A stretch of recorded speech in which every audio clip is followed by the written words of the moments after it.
Hey guys, Stadver back again with the Big Bang Build. Today I'm just bringing you a quick video overview of World Border, and big shout out to the author, Brett Flan. Brett, I love this plugin. So essentially what this plugin does is it sets a border for your world. So let me show you a good visual example. This plugin is compatible with Dyn Map or Dynamic Map, if you guys are familiar. If you're not, link is in the description. And it's also multiverse compatible. So again, if you're not familiar with that, link is in the description if you need to go ahead and grab that. So let me just go ahead and show you my dynamic map really fast. So if you're not familiar, this is basically what dynamic map is. It maps out every different world that you have on your server. And obviously you would need multiverse to have multiple worlds. By default, you just have the one world, so that's named world. And as you can see, I have a red border.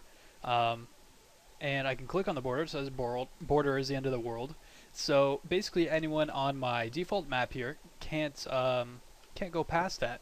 Once they actually get up to that, the border has the attribute of a knockback 3. So basically, what happens is you go up to it, and your player gets knocked back a little bit, and it just says, this is the end of the world. So let me go ahead and let's see. Here's another good visual representation. Brett just went and made like a couple of animations, so it shows like the world before, and then it'll show you like the world after. And the cool thing about this plugin is you don't have to stay in the confines of a square. You can always set your world border to like a circle or like an elliptical or something like that. Any sort of an ellipse. Really any sort of like standard design. You could do a rectangle, say something like that.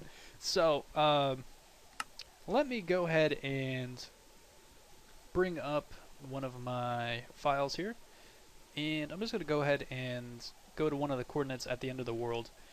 Right now I'm in my plots world, so I'm just going to go ahead and teleport to the edge here, and as you can see I mark the edges with just these orange blocks here. So I'm right at the edge of the world. I'm just going to go to it, and boom, as you can see it knocks me back 3 and just kind of teleports me to the other side of that. So as you can see, that's the edge, and it's just teleporting me right back. And then you have the nice little thing in chat there that says you have reached the edge of the world. So pretty nifty. I'm using that in conjunction, or primarily trying to use that for this plots world that I have, just so that I have a designated amount of plots for people actually getting on here when they want to do creative type stuff. So let me just go ahead and show you how to set this up really fast. So I have an example set up here, and as you can see I have this text file, and the command is fairly simple. Let me bring up the commands page here, and he's got the commands and permissions page, and it took me a little bit to actually get through this. It's just kind of a lot of reading, so I figured I would make this video, maybe make your lives a little bit easier. So the setup for it really isn't that difficult. First things first is all you have to do is select the edges of your world. So using dynamic map, and let me just go ahead over to the map that we're on now. Using dynamic map, I zoomed in here, and I just went to like a random coordinate at first, and then from there kind of found an applicable edge of where the plot would end. So for example, the plot would end right there at that section. So I'm like, okay, and I'll expand it 1, just to make it convenient for players so they can actually fly up a little bit and that sort of thing. So as you can see, it's at the edge here, and then all you have to do is select your 4 corners. So let me go ahead and bring that text file back up. So I went and just set the 4 corners to 1021, and then the height is universal for this, which is 65, and then 1021 for one side here. So let me zoom out and I'll show you what I'm talking about really fast. So that would be the southeast coordinate, which is positive 1021 1021. And if you guys are familiar with like say world edit, you're basically making a diagonal selection. The thought process behind that is you make a plot here and you make a plot here. It's far easier than say having to make 4 different selections. So I went and did that with the positive number, the 1021, 1021, and then the opposite of that, the negative 1021, negative 1021, and then it just goes and makes that selection for us. So I'm just going to go ahead and run through the command again really fast. Whenever you do anything with this plugin, it's world border is the name of the plugin. So obviously it's /WB, and then you have to set your corners for the world that you want to plot. So in this example here, let me go ahead and go over to this page for you.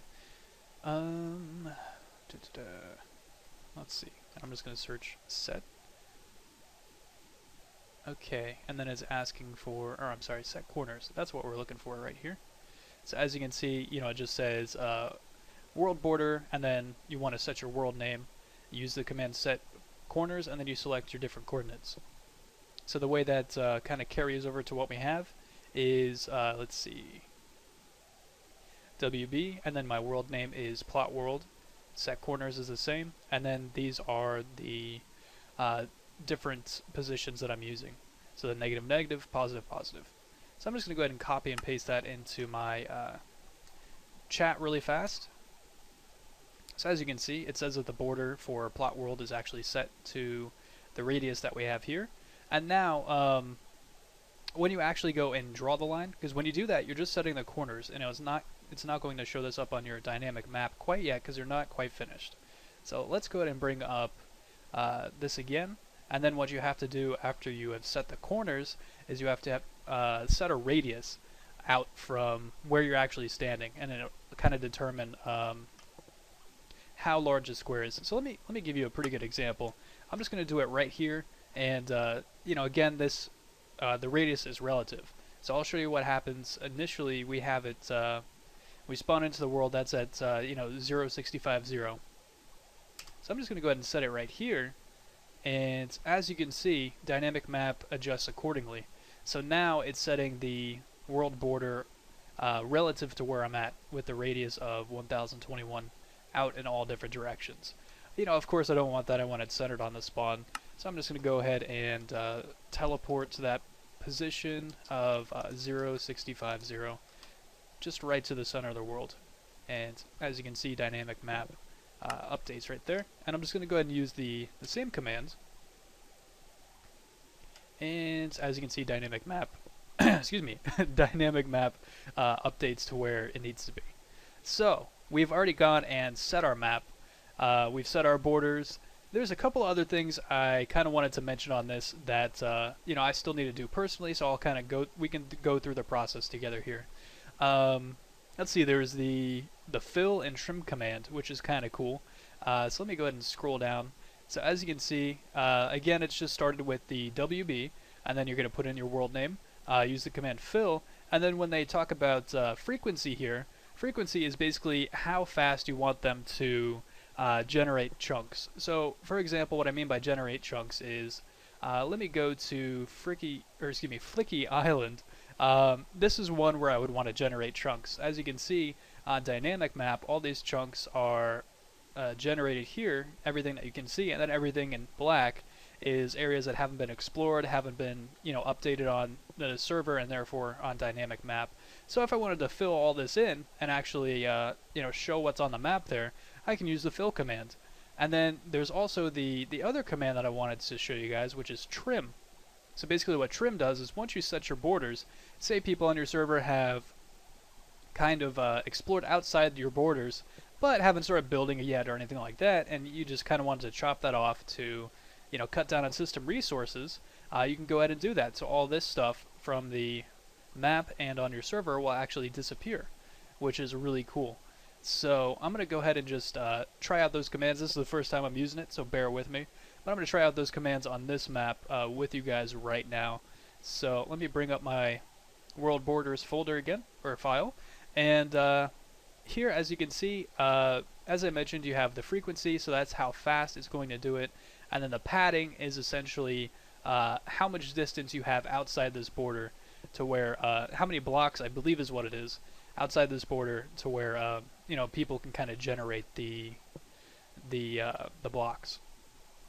And they said that the default for this is 208, or it's the recommended default. So I'm just going to go ahead and leave it as such. And then we also have, let's see, yeah, we went over frequency, we went over padding. They were saying the default for the trim here is 5,000, so I'm just using the recommended default for that. And for this fill one, I don't have any other players online, so I'm just going to go ahead and use their value that they recommend here to get it done a little bit faster. So let me go ahead and swap over here, and I'm just going to go ahead and copy these commands. And before I do that, let me go ahead and, oops, got a caps lock on there, warp over to Flicky Island. There we go. And let's go ahead and use the fill command. Okay, now I'm getting a feedback here. Let's see what it says. You can now use the world border fill confirm to start the process, or you can pause it.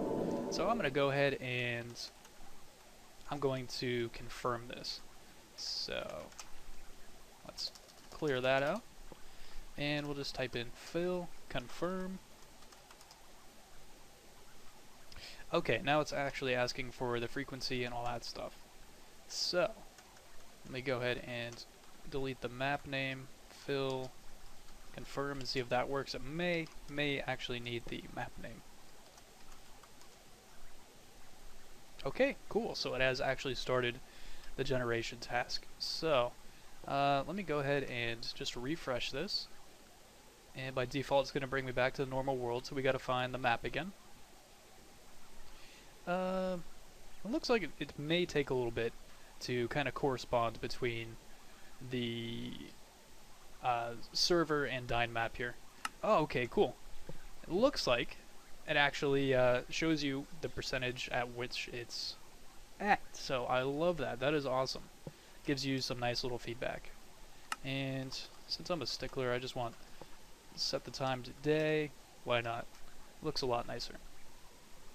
And I'm not sure if we can run those tasks simultaneously or not. Let's see.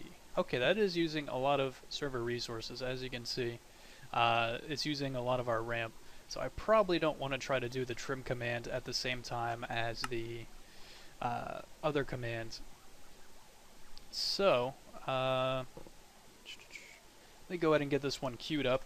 And I'm not exactly sure how long this is going to take, but I'm just going to go ahead and pause the video really fast, and then I'll come back once it's finished.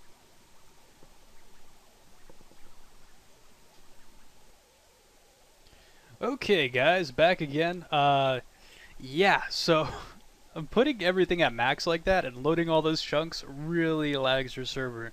So, I mean, the plugin author mentioned it. So, yeah, okay. Listen to his advice and keep the defaults there.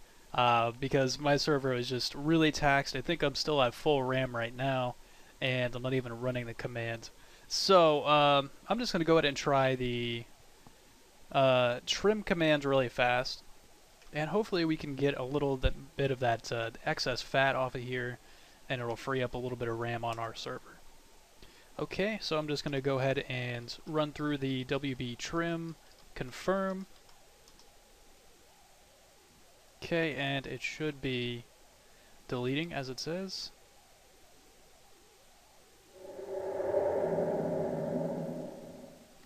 Okay, and then it says entire regions 100% done, task is completed. So let me go ahead and just going to reload our dynamic map and go down to plot world, or I'm sorry, we're in Flicky. You know what? Simple. Just click on the name there.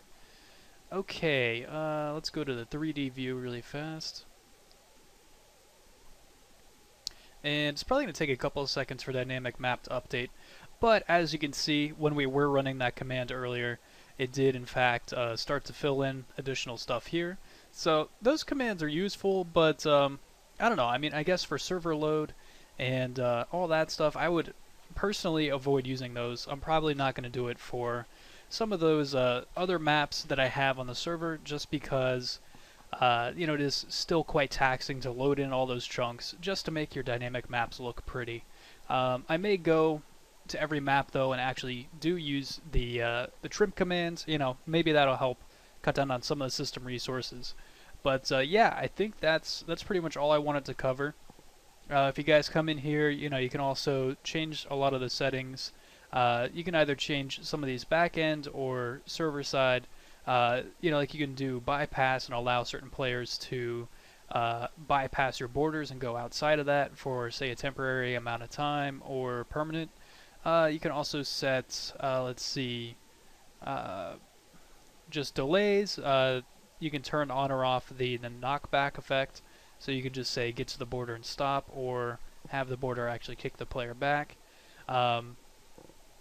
Just quite a few other configurations here, which is kind of cool. You can look through it yourself. But I just wanted to show you guys the basics, and hopefully kind of get you up and running.